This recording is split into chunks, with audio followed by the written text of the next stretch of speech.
Oke, kali ini di video ini kita akan bahas soal simulasi tes SNPMB 2024 untuk subtes pengetahuan kuantitatif nih.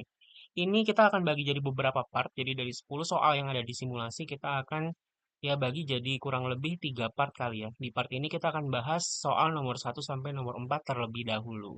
Langsung aja kita mulai ke nomor 1.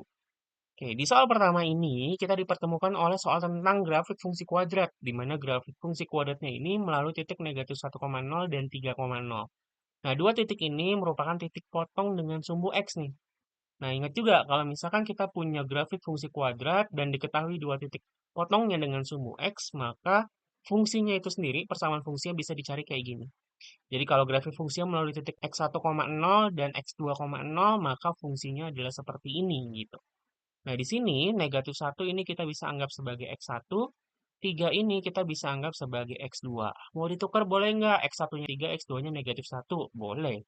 Silahkan aja. Tapi di sini saya pakai X1-nya adalah negatif 1 dan X2-nya adalah 3. Dari sini berarti kita akan dapatkan Fx-nya ini sama dengan A dikalikan dengan X dikurang X1-nya negatif 1 dikalikan dengan X dikurang X2-nya adalah 3. Nah, kita sederhanakan aja nih. Jadi fx sama dengan ini A dikalikan dengan X ditambah 1 berarti ya, karena X dikurang negatif 1. Dikurang negatif 1 sama aja berarti ditambah 1.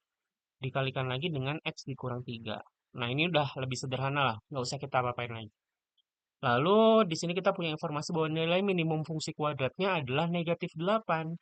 Nah, negatif 8 berarti ini kita pakai sketsa aja ya. Akan lebih enak pakai sketsa sebenarnya. Jadi di sini kita punya titik potong dengan sumbu X-nya adalah di negatif 1,0 dan 3,0.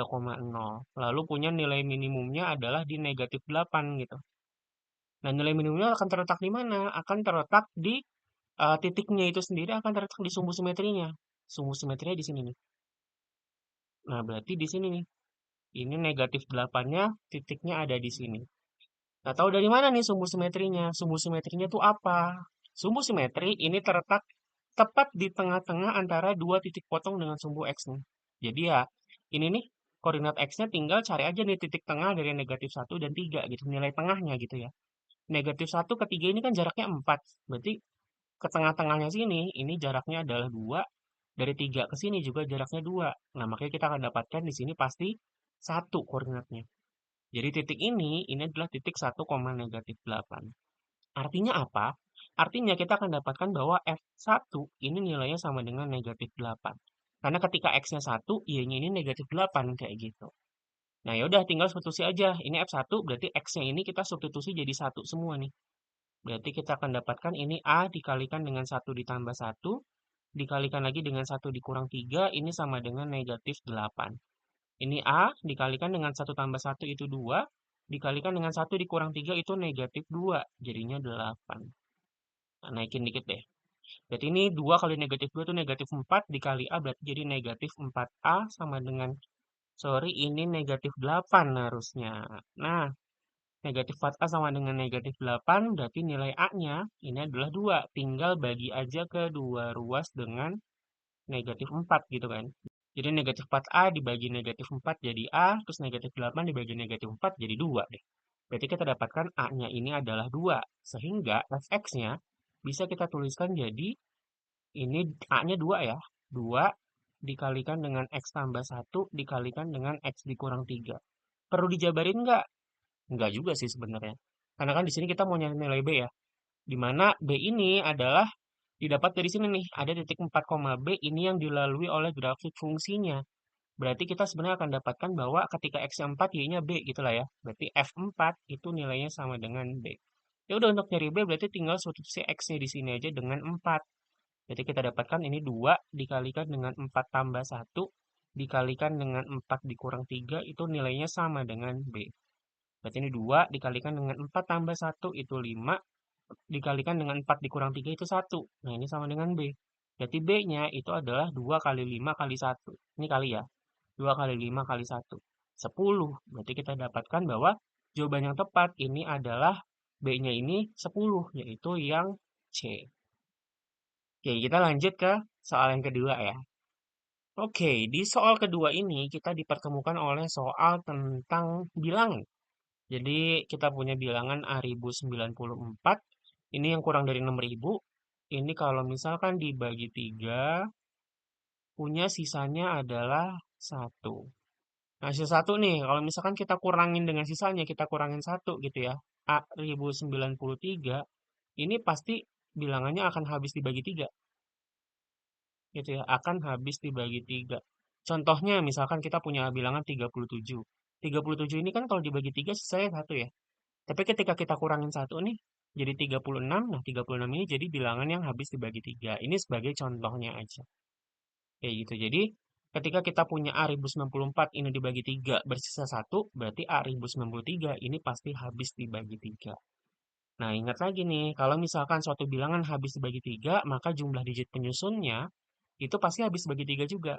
Digit penyusunnya berarti jumlahnya itu jadi gini ya, ini A ditambah 0 ditambah 9 ditambah 3. Ini pasti habis dibagi 3. Berarti ini jadi A ditambah 0 tambah 9 tambah 3 tambah 12 gitu ya. A tambah 12 ini juga habis dibagi 3. Nah, A tambah 12 ini habis dibagi 3 atau kelipatan 3 gitu ya. Kelipatan 3. Nah, si 12 ini juga kelipatan 3. Ya nggak? Artinya apa? Supaya A tambah 12 ini merupakan kelipatan 3, karena 12 ini kelipatan 3, berarti si A ini juga harus merupakan kelipatan 3. Kayak gitu. Jadi A ini juga harus merupakan kelipatan 3. Nah, berarti kalau dilihat ini kan A ini kelipatan 3, A ini adalah bilangan satu angka gitu ya. Kemungkinannya, berarti kemungkinan A-nya ini adalah bisa 0, bisa 3, bisa 6, bisa 9. Tapi kalau kita ngomongin bilangan 4 angka, di depannya ini nggak boleh 0. Artinya A-nya ini nggak boleh dong nilainya 0. Lalu kalau kita perhatikan, ini harus kurang dari 6.000. Karena kurang dari 6.000, berarti ketika A-nya ini 6, 6.094, ini akan lebih dari 6.000. Jadi si 6 ini juga nggak boleh. 9 apalagi, jadi 9.094 kan, lebih dari 6.000, jadi nggak boleh. Artinya nilai A yang memenuhi adalah yang ini si 3. Sehingga kita dapatkan bahwa nilai A-nya itu sama dengan 3. Sehingga untuk soal yang ini jawaban yang tepat adalah yang C. Oke ya, kita lanjut ke soal yang ketiga deh kalau kayak gitu. Oke, lanjut ke soal ketiga. Ini masih mirip-mirip sama soal kedua. Kita punya bilangan 4 angka A1094 kurang dari 6.000. Di mana nilai A-nya ini mengacu pada hasil dari soal kedua, yaitu kita dapatkan tadi A-nya 3 gitu ya. Yang ditanyakan adalah banyaknya faktor prima dari bilangan 4 angka tersebut, atau si 3094. Nah, untuk nyari banyak faktor prima, sebenarnya kita bisa cari faktorisasi primanya dulu. Nanti dari situ kita lihat ada berapa faktor prima yang memenuhi. Cara nyari faktorisasi primanya, kita bisa pakai pohon faktor. Di sini 3094 kita bagi dulu deh sama bilangan prima satu-satu dari yang terkecil gitu ya. Di sini ini kan genap ya, berarti bisa kita bagi dua aja. Nanti hasilnya adalah 1547, ya kan ya. Terus dibagi dua lagi nggak bisa, ini kalau dibagi 3 sama 5 juga nggak bisa, kita bagi 7. Kita bagi 7 berarti jadinya 1547 kalau dibagi 7, ini kalian bisa hitung juga ya. Hasilnya adalah 221. Dan 221 ini adalah 13 kali 17. Nah, jadi 221 itu bukan bilangan prima, tapi dia merupakan hasil kali dari 13 dan 17. Nah, dari sini bisa kita dapatkan nih. Berarti 3094 itu adalah 2 kali 7 kali 13 kali 17. Nah, dari sini kelihatan ada berapa nih faktor prima yang memenuhi. Ini ada 1, si 2, terus 2, si 7, 3, si 13, sama 4, si 17. Jadi ada 1, 2, 3, 4. Sehingga banyaknya faktor prima dari bilangan 4 angka tersebut adalah ada 4, yaitu yang C. Oke, kita lanjut ke soal yang keempat. Oke, di soal keempat ini masih lanjutan lagi nih dari soal kedua dan ketiga. Tadi kita dapatkan bahwa A-nya ini adalah 3, terus 3094 ini adalah 2 dikalikan 7 dikalikan 13 dikalikan 17. Yang ditanyakan adalah banyak faktor positif dari bilangan 4 angka tersebut. Nah, faktor positifnya, faktor dari 3094 gitu ya, faktor positifnya karena 3094 ini adalah 2 kali 7 kali 13 kali 17, maka faktor positifnya pasti berbentuk 2 pangkat sesuatu, misal 2 pangkat A, dikali 7 pangkat B, dikali 13 pangkat C, dikali 17 pangkat D. Pasti berbentuk seperti ini. Tapi yang harus diperhatikan adalah A, B, C, D ini adalah bilangan cacah, bisa 0, tapi nilainya nggak boleh lebih dari pangkat-pangkat ini nih. 2 pangkat 1, 7 pangkat 1, 13 pangkat 1, 17 pangkat 1. Kenapa? Kalau misalkan A-nya 2 nih. 2 pangkat 2, padahal di sini hanya 2 pangkat 1 doang gitu kan ya. Ini nggak akan jadi pembaginya kayak gitu. Nggak akan bisa ngebagi si 2 pangkat 1 kalau ini 2 pangkat 2. Tapi kalau ini 2 pangkat 1 masih bisa ngebagi 2 pangkat 1. Ini 2 pangkat 0 masih bisa ngebagi 2 pangkat 1. Jadi artinya di sini nilai A-nya, nilai A-nya bisa 0, bisa 1. Dengan cara yang sama, kita bisa dapetin nilai B-nya, ini bisa 0, bisa juga 1. Terus nilai C-nya, C-nya bisa 0, bisa juga 1. Dan nilai D-nya, ini juga bisa 0, D-nya ya, bisa 0, bisa juga 1. Masing-masing punya berapa kemungkinan nih? Yang A punya 2 kemungkinan, yang B punya 2 kemungkinan, yang C punya 2 kemungkinan, yang D punya 2 kemungkinan.